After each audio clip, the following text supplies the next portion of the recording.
Aujourd'hui, dans cette vidéo, je vais vous parler de BIOS. Donc, on va suivre le plan suivant. Premièrement, on va donner une petite définition de BIOS, les rôles de BIOS, les marques de BIOS et leur signification de PIP, l'explication de leur interface et on va se terminer avec une petite application. Donc, le BIOS, c'est quoi?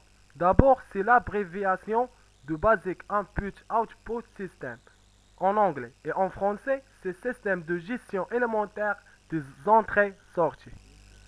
Le BIOS est un petit programme situé dans plusieurs types de mémoire différents. Une première dans une mémoire room, read-only memory, cette partie est non modifiable. Il s'agit du boot block. La deuxième partie du BIOS se situe dans une mémoire dont le contenu est modifiable, l'EEPROM. Cette partie qu'on l'on modifie lorsqu'on parle de terme flashage. La troisième partie du BIOS se situe dans la mémoire CMOS. Cette mémoire contient tous les paramètres du BIOS. Effacer cette mémoire est sans danger. Lorsqu'on lève la pile de la carte mère, on efface la mémoire CMOS, mais tous les paramètres du BIOS devront être reconfigurés. Donc, le BIOS va charger toutes les périphériques de base et effectuer un test du système. Cette phase de démarrage est appelée POST, c'est-à-dire Power on Self Test en anglais. Voici que le POST fait au démarrage. D'abord, il effectue un test de processeur en première, puis vérifie le BIOS. Elle va chercher à récupérer les paramètres du BIOS et va donc vérifier le contenu de la mémoire CMOS.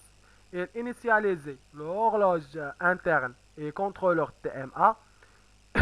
Il contrôle le bon fonctionnement des mémoires vives et cachées. Il répartit les différentes IRQ et canaux DMA disponibles entre les périphériques. Et aussi, il vérifie les différences périphériques, carte graphique, disque dur, lecture de disquette et CD-ROM. Il y a trois entreprises dont chacune est chargée d'un type de BIOS.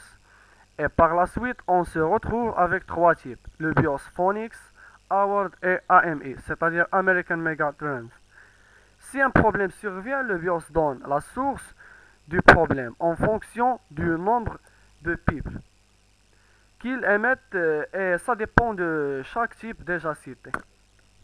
Maintenant, on va citer les significations des pipes pour les BIOS Howard récentes. Par exemple, si on a une pipe courte, c'est-à-dire le PC démarré normalement, ce n'est pas de problème. Si on a deux pipes courtes, c'est-à-dire problème de CMOS, il faut initialiser le CMOS en enlevant la pile du BIOS et en la remettant ou en déplaçant le cavalier GP4. Et si on a une pipe longue, une pipe courte, problème de la carte mère ou de mémoire vive. Ce qu'il faut faire, on fiche correctement les modules de mémoire vive, tester sa RAM ou les changer. Et il y a beaucoup de significations qu'on n'a pas le temps de citer.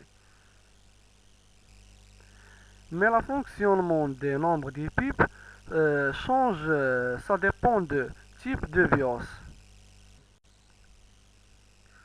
Après la signification de BIOS, maintenant on va voir comment accéder à l'interface au setup de BIOS. Pour modifier les paramètres de BIOS, on accède à une interface appelée setup. Il existe de différentes touches ou combinaisons de touches pour accéder à cette interface. Comme exemple, on peut appuyer sur la touche supprimer, échappe, F1, F2, etc.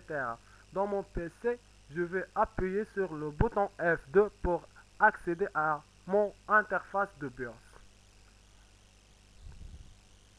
La barre de menu du BIOS contient 5 éléments. Main pour la configuration basique du système, Advanced pour la configuration avancée du système en relation avec les chipsets. Chipsets, c'est-à-dire les petites pièces électroniques, par exemple port USB VGA. Security pour la sécurité du système. Ce menu est utilisé pour définir l'utilisateur et les mots de passe de superviseur, la sauvegarde et la vérification des virus. Boot pour le management du démarrage, par exemple la priorité de détectage du périphérique ou disque dur. Et enfin exit pour sortir ou sauvegarder les chargements ou mettre les paramètres par défaut.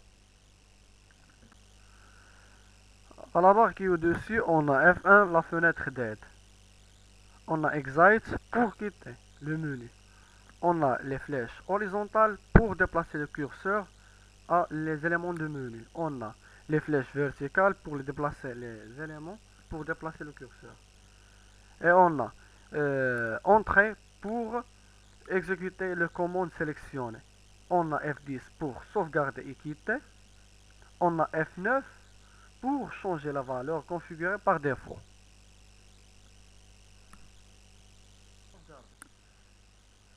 Passons maintenant au menu dans lequel on trouve des sous-menus genre disquette. Comme vous voyez ici, sélectionnez la disquette quand par exemple on a 300 kilobytes, 1,2 mégas, ainsi de suite.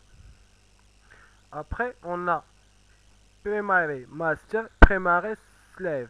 Qu'est-ce que ça veut dire? Ça veut dire c'est le premier disque dur, c'est le disque dur principal, et ça, c'est le deuxième disque dur, qu'on appelle disque dur D. On va voir un exemple. Comme vous voyez ici, le disque dur qui est relié avec la carte mère, c'est disque dur master. Le deuxième disque dur, c'est le disque dur slave. On a un extended memory indique le nombre de gigaocts dans la RAM. Le menu Advanced contient beaucoup d'éléments qu'on n'a pas le temps de citer. On va citer la cache memory parce que le plus important. Le cache memory contient une copie des données originales lorsqu'elles sont coûteuses en termes de temps d'accès à récupérer ou à calculer par rapport au temps d'accès au cache. Une fois les données stockées dans le cache, l'utilisation future de ces données peut être réalisée en accédant à la copie en cache plutôt qu'en récupérant ou recalculant les données. Dans le cache memory, on trouve des sous-titres parmi lesquels on trouve le cache vidéo BIOS qui met en cache du BIOS vidéo et améliorer les performances. Menu Boot nous permet de choisir le classement des périphériques dans lesquels le BIOS effectuera une recherche pour trouver le système d'exploitation avec lequel le PC va fonctionner. Dans ce cas, le BIOS va détecter l'USB en premier lieu d'après le disque dur. On trouve aussi parmi les cours menu boot le network boot. Si par exemple deux PC sont connectés entre eux avec une carte réseau, si le BIOS ne trouve pas le système d'exploitation dans les périphériques genre USB de votre PC, il va directement chercher dans l'autre et bien votre PC va travailler avec ce système d'exploitation qui se trouve dans l'autre PC. Puis, il y a le menu Exit dans lequel on trouve quitter en enregistrant les changements. Deuxième, quitter sans enregistrer. Charger la configuration par défaut. Annuler les modifications et sauvegarder les modifications.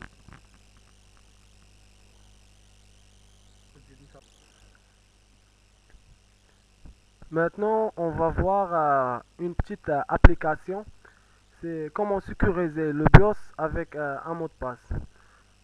On entre sur sécurité, c'était user password, on clique, on entre le nouveau password, entrée, on confirme le password ou le mot de passe, continue. Quand on redémarre le BIOS, il est automatiquement demande le mot de passe pour entrer le setup de BIOS.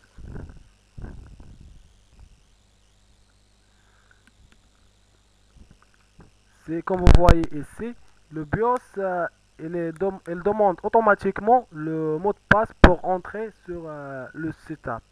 Je vais entrer le mot de passe. Et voilà notre interface.